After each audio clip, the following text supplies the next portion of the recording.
আমার কাছে দুটা শব্দ আছে, একটা আছে H I R E hire, আর এটা হচ্ছে H I G H E R higher. উচ্চারণ বা প্রোনাউন্সিয়েশন প্রায় সেম, কিন্তু তার অর্থ আলাদা আলাদা। H I R E hire হচ্ছে একটা ভার্ব মানে কাজ, যার বাংলা হচ্ছে মানে হায়ারের Bangla, H I R E হায়ারের বাংলা হচ্ছে কোনো কিছু ভাড়া করা। অনেক বাক্য তোমরা বলতে পারবে, যেমন বলতে পারো যে I hire a car to go for a tour, মানে আমি পর্যটনে যাওয়ার জন্য আমি একটা গাড়ি ভাড়া করেছি, ঠিক আছে। I hire a book from my friend to read, ঠিক আছে, আমি একটা বই পড়ার জন্য আমার বন্ধুর কাছ থেকে ভাড়া করেছি।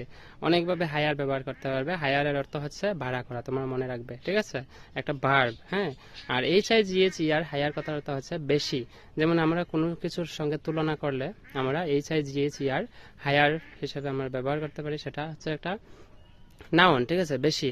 যেমন তোমরা বলতে পারো যে the price of rice is higher than previous year, মানে গত বছরের চালের দাম থেকে এইবারের চালের দামটা একটু বেশি। হায়ার দেন আমি বলেছি, ঠিক আছে, তুলনা করার সময় আমরা ব্যবহার করি।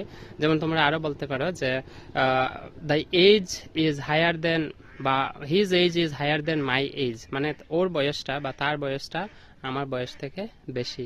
বুঝতে পারছি H I R E hire এবং H I G H E R এর হায়ারের দুটার কনফিউশন যেন তোমাদের স্পষ্ট থাকে, এবং ব্যবহার করার সময় নিশ্চয়ই তোমার খেয়াল করে লিখবে কোন জায়গায় কোন শব্দটা বলবে, ঠিক আছে। আমি শুধু শুধু কনফিউশনটা ক্লিয়ার করে দিলাম। I hope you like this video. By.